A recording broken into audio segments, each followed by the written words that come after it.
Klesajúce teploty a pribúdajúce množstvo snehu komplikujú život predovšetkým vodičom a v nemalej miere aj chodcom. Údržbu cestnej komunikácií v meste Považská Bystrica zabezpečuje spoločnosť Megavest Slovakia. O údržbu hlavných ťahov a vymedzených úsekov ciest sa stará Slovenská správa ciest. Slovenská správa ciest sa stará o jednotky triedy, to znamená v Považskej Bystrici, to znamená Rajecká cesta, teda smerom na Rajec, Žilina, Bratislava, a takisto smerom na Púchov, Orlovský most. To sú všetko cesty, kde sa nejakým spôsobom zabezpečujú zimnú údržbu SSC. S tým, že stará sa taktiež o cesty, kde vedú mestská hromadná doprava, čiže oni zabezpečujú napríklad cesta do Podmanina, až po Otoč je ich a až následné tie cesty za tým Otočom sú naše, čiže všetky tieto ostatné cesty, bočné, dvojky, tie sú naše. Vďaka dispečingu a 24-hodinovej pohotovosti je spoločnosť pripravená okamžite reagovať na zmenu počasia. Do vozového parku dokonca pribudlo aj nové auto. V tejto chvíli máme pripravené 3 veľké sypače, 2 veľké Mercedesy, jeden ešte starší Liaz.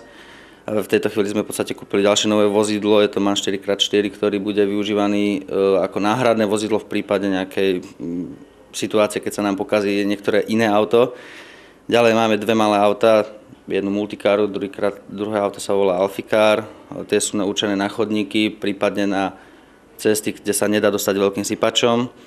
A potom máme pripravených ďalších 8 traktorov, ktorí sú externe zazmluvnení a plus 10 ručných pracovníkov, ktorí zabezpečujú čistenie chodníkov, kde sa nedá dostať strojným vybavením. Najväčší problém je s údržbou sídlisk s veľkou koncentráciou obyvateľstva. V súvislosti s komplikovaným parkovaním je najzložitejšia zimná údržba na sídlisku Rozkvet. Ten veľký sypač má veľký problém vôbec sa tam dostať do určitých uličiek, že musíme to riešiť menšími sypačmi, ktoré sú ale určené na chodníky, tým pádom nestiháme chodníky.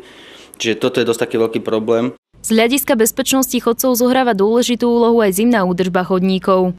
Chodníkov v Považskej Bystrici, ktoré sa robia, je ich v podstate na tie 2 multikáry strašne veľa. V podstate celá CMZ smerom na SNP, nemocnica, taktiež tu máme chodníky, kde máme tie naše nešťastné lampy špecifické, že tie sa ani nerobia, lebo to strojové vybavenie nemá šancu tady prejsť. Zimná údržba nie je na nejakú likvidáciu snehu v tej chvíli, ako padne. Je to fakt na zmiernenie tej situácie.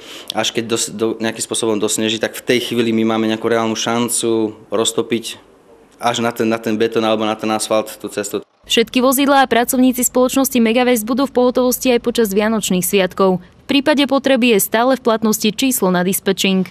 Lenka Kukučková, televízia Považie.